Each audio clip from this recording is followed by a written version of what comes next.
સરકાર આરોગ્ય ક્ષેત્રે દર વર્ષે કરોડોની ગ્રાન્ટ ફાળવે છે, પરંતુ ધરમપુરનું સરકારી હોમિયોપેથિક દવાખાનું જોઈને સરકાર દ્વારા ફાળવવામાં આવતી ગ્રાન્ટના રૂપિયા ક્યાં વપરાય છે તેવા સણસણતો સવાલો ઊભા થયા છે। સરકારી ગ્રાન્ટ આખરે જાય છે ક્યાં? હોમિયોપેથિક દવાખાનાની દિવાલો ચિરાઈ ગઈ છે, છતમાંથી કે દિવાલમાંથી પોપડા પડતા હોય છે। સારવાર માટે આવતા દર્દીઓ તેમજ તબીબ કેતન વ્યાસ અને તેમનો સહયોગી ભાવેશ જીવના જોખમ સાથે સારવાર આપવા મજબૂર બન્યા છે। સુવિધા વગર નાનકડા રૂમમાં કાર્યરત આ હોમિયોપેથિક દવાખાનાના નવનિર્માણની માંગ ઉઠવા પામી છે। તાલુકા વિકાસ અધિકારીને અનેકવાર આ દવાખાના બાબતે રજૂઆત પણ કરવામાં આવી છે, પરંતુ આશ્વાસન સિવાય આજ દિન સુધી કશું જ મળ્યું નથી।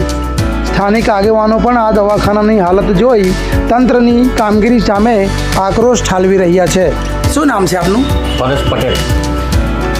પરેશભાઈ, આ હોમિયોપેથિક દવાખાનું છે, અંદરથી ખૂબ જર્જરિત હાલતમાં છે અને મેં ઘણીવાર અહીંયા વિઝિટ પણ કરી છે, પરંતુ એમાં કોઈ સુધારો આવ્યો નથી। આ લોકો એવું કહે છે કે મેં દરખાસ્ત પણ કરી છે મકાન માટે। શું કહેશો? કેટલા ટીડીઓને બી આ હેતુ સાહેબે લખીને પણ કોઈનો એ નહીં મળે, એનો કોઈ જવાબ જ નહીં મળે।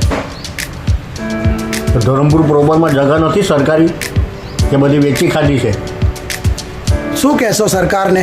સરકારને શું કહેવાનું? સરકારે ધ્યાન આપવું જ જોઈએ ને। અને રોજના 100 પેશન્ટ આવે છે, હવે સાહેબને બેસવાનું તો તકલીફ પડે। અંદર દિવાલ એકદમ તૂટી પડે એવી દેખાઈ રહી છે, બધું અંદર દિવાલ તૂટી પડે એવી દેખાઈ રહી છે। હવે આપણે દિવાલ જોઈએ તો આ જો ઉપરથી આખી તેડાયેલી છે અને ઉપર બી આ જ હાલત છે। હા, ઉપર તો પંખા તો સીલિંગ ફેન તો લાગે જ નહીં। હા, સીલિંગ ફેન તો ઉપર લગાવો તો લાગે જ નહીં, બધું પોપડીને એવું બધું પડે। હા, ને અહીંયા દવા લેવા આવનાર દર્દીઓને બી જોખમ તો ખરું ને? ખરું ને, જોખમ ખરું ને। પડ્યું તો દબાઈને મરી ગયા તો શું કરે? એની કોણ જવાબદારી લેશે? આજે ડૉક્ટર સાહેબ નથી? નથી, રજા પર છે। હા, ભાવેશભાઈ છે। શું નામ છે આપનું? ભાવેશભાઈ મુસારા। ભાવેશભાઈ, કેટલા સમયથી કામ કરો છો? 10 વર્ષ, 7 વર્ષથી આજે ડૉક્ટર સાહેબ નથી? રજા પર છે સાહેબ। રજા પર છે। તો આજે દિવાલો પડી જવાની સ્થિતિમાં છે, એ બાબતે દરખાસ્ત કરી હતી કે? કરેલી, બહુ વખત, ઘણી વખત કરેલી। કોને કરેલી દરખાસ્ત? ટીડીઓ સાહેબ, ટીડીઓ સાહેબને? એટલે આ હાલના ટીડીઓ સાહેબ છે એમને કરી કે આગળ? બી આગળના બી કરેલી 4-5 વખત, પણ કોઈ સુધારો? કોઈ સુધારો નહીં। આ તો જોખમી છે ભાવેશભાઈ। જોખમી છે, ચોમાસામાં બી પાણી પડે, બેહવાની તકલીફ પડે, બધે જ પાણી પડે। ટીડીઓને રજૂઆત કર્યા બાદ કોઈ તપાસ કરવા આવેલું હતું કે કેમ?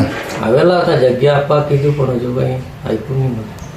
ક્યાં જગ્યા આપવા માટે કીધું? અહીંયા જ, અહીંયા જ એટલે આજ બનાવી આપવા માટે કીધું? આ જ જગ્યા પર।